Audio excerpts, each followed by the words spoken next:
नमस्कार आपण देखुछन्ति टेक विज्ञान। आज आम यह वीडियो माध्यम जानिबा एमिति गोटे चमत्कारी वशीकरण प्रयोग विधि जहाँ केवल मात्र आपण माने गोलाप फूल माध्यम करें।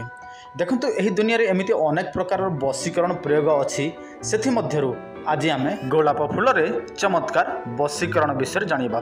एही वशीकरण झियो पुओ स्त्री पुरुष समस्ते चाहिए तो करें, किंतु तिथि बार नक्षत्र नियम नीति यही सब को लेकिन आपण माने प्रयोग करेंगे ताहले निहाती भाव में आपणकर वशीकरण सफल हम। जदि आपण माने कौनसी नियम नीति विधि विधान पालन करेंगे ताहले आपण माने कौनसी वशीकरण कले से सब काम करिवो नाही। प्रथमे आपण माने यह क्यों दिन करेंगे देखंतु शुक्रवार दिन किंबा पूर्णिमा दिन रात्रि समय आपण माने यह करेंगे।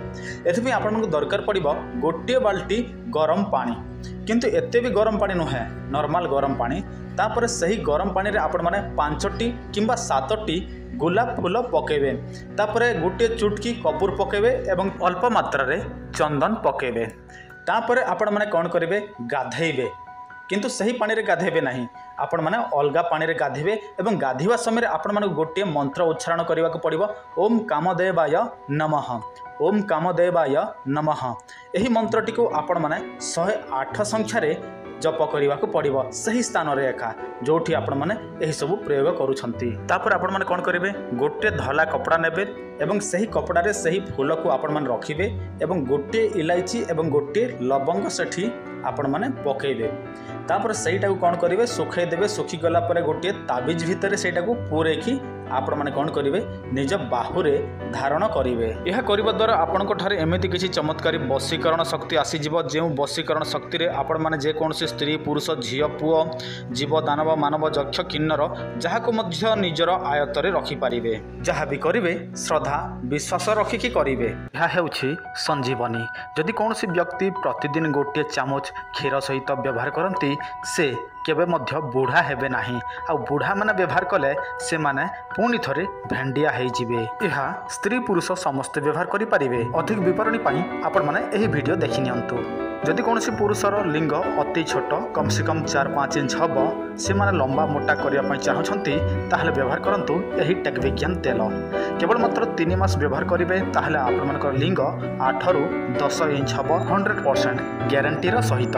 जदि आपण माने अन्य कोनसी वशीकरण प्रयोग करिसंती किंतु आपण मानकर वशीकरण हो नाही, जदि आपण माने काहाकू प्रेम करंती से आपण मानकू प्रेम करे नाही ताहले आपण माने एही वशीकरण ताबिज निश्चय व्यवहार करंतु।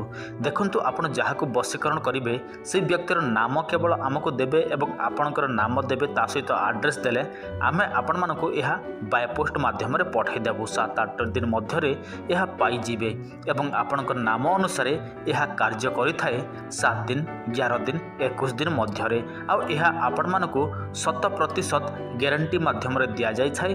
तेणु चिंता करिवार कोनोसी आवश्यक नाही। यह पूर्व अनेक लोक एही ताबिज नै सारिछंती। जदि आपण मानकू विश्वास लागु नाही आपण माने हमर चैनल देखि नियंतु। सेठी आमे अनेक लोकंकर मेसेज आपण मानकू देखै देइछु जो माने व्यवहार करि सारिछंती। तेणु आपण माने काहाकू वशीकरण करिया पय चाहंती व्यवहार करंतु एही ताबिज। ता सहित आपण माने सट्टा जुआ लॉटरी गंजा लड़ई खेल जदि खेलंती ताहले व्यवहार करंतु ध्रुत विजय ताबिज। देखंतु आपण मानकू किछि करिवार नाही, आमे आपण मानकू सब किछि प्रस्तुत करिकि पठाई देब।